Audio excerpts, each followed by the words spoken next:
कृष्णं वन्दे जगद्गुरुम्. I pray to the Guru of the universe. Krishnam academy की ओर से गीता स्टडी की सीरीज में आज पहले अध्याय से श्लोक नंबर 32 एंड 33 है. श्लोक है, न कांक्षे विजयम कृष्ण न च राज्यम सुखानि च किम नो राज्येन गोविंद किम भोगार जीवितेन वा येषाम अर्थे कांक्षितम नो राज्यम भोगाः सुखानि च त इमे अवस्थिता युद्धे प्राणान् त्यक्त्वा धनानि च. ओ Krishna, I don't desire victory, kingdom, or happiness occurring of it. Of what avail a kingdom, pleasure, or even life itself when very persons for whom we covet them are standing before us for battle. हे कृष्ण, मुझे राज्य नहीं चाहिए, मुझे सुख नहीं चाहिए, मुझे कुछ भी नहीं चाहिए. यदि मुझे अपने सामने खड़े उन लोगों को मारना पड़े जिनके लिए ये सब चाहिए होता है, तो फिर बताइए कृष्ण, हे गोविंद, इस सब का क्या लाभ है? इन श्लोकों में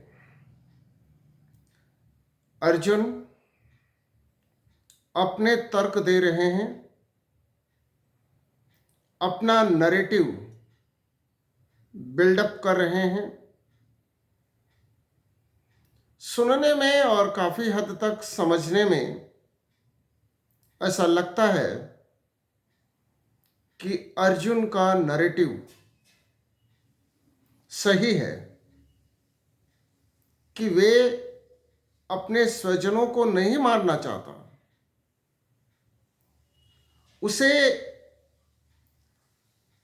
वैभव, सुख और राज्य की आकांक्षा नहीं है, और वे एक गुड ह्यूमन बीइंग की तरह अपनी बात को सामने रख रहा है, अपने लिए कुछ नहीं चाह रहा है, और अपने सामने खड़े अपने स्वजनों को ना मारने की बात कर रहा है. इसमें गलत क्या है? लेकिन यह सिक्के का एक पहलू है. It's not the truth in totality. और जब तक हम किसी सत्य को संपूर्णता में नहीं समझते हैं, हम भटकते ही रहते हैं और हम चीजों को ठीक से समझ नहीं पाते हैं. We have to understand the truth in totality, and truth in totality यह है कि जो लोग सामने खड़े हैं वे लोग दुष्ट हैं। ये वे लोग हैं जिन्होंने धर्म, न्याय और सत्य का हनन किया है। ये वे लोग हैं जो ईश्वर की बनाई हुई सृष्टि और उस सृष्टि की सुंदरता के मार्ग में रोड़ा है। ये वे लोग हैं जो जीवन को बदसूरत बनाते हैं। ये वे लोग हैं जो स्वार्थी हैं, जो केवल और केवल अपने लिए जीना चाहते हैं और दूसरों का जीना मुश्किल करना चाहते हैं। वे लोग स्वजन कैसे हैं? द्रौपदी का वस्त्र हरण करने वाले, अन्यायपूर्ण तरीके से पांडवों का राज्य छीनने वाले और जनता पर अत्याचार करने वाले, ऐसे अत्याचारी, भ्रष्टाचारी और दुराचारी लोग केवल और केवल सजा के अधिकारी हैं, मौत के अधिकारी हैं। अर्जुन का ये नरेटिव कि वे मेरे स्वजन हैं, ये पहले ही श्लोक में गलत प्रमाणित हो गया। ये जो बॉडीली रिलेशन है इनका अपने आप में कोई अर्थ नहीं है। हमारा परमानेंट रिलेशन परमेश्वर से है और हमारा कर्तव्य ही हमारा धर्म है और हमारा नियत कर्तव्य यह है कि हम सत्य, न्याय और धर्म के मार्ग पर चलें। और जो लोग भी इस मार्ग में बाधा डालते हैं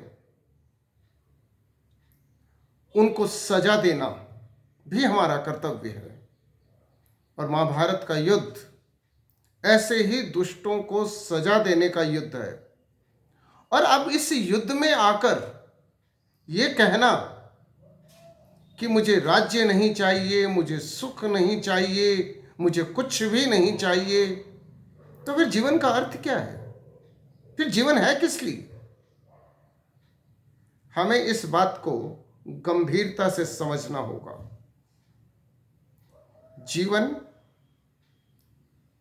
जीवन में हम लोग कर क्या सकते हैं? जीवन में हम लोग सृष्टि संचालक की सृष्टि में साधक बने। हम जीवन को सुंदर बनाएं और जीवन सुंदर बनता है सत्य से।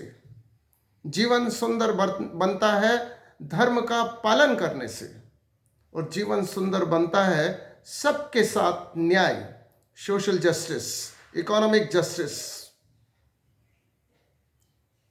और यदि हम ऐसा करते हैं तो हमारा जीवन अर्थपूर्ण है और हमें अपने जीवन को सार्थक बनाना चाहिए, सफल बनाना चाहिए।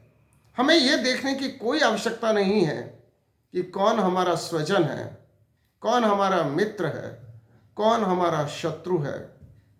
जो सत्य, न्याय और धर्म के मार्ग पर है वे लोग हमारे मित्र हैं और जो लोग इन सत्य, न्याय और धर्म के मार्ग पर नहीं हैं वे हमारे शत्रु हैं।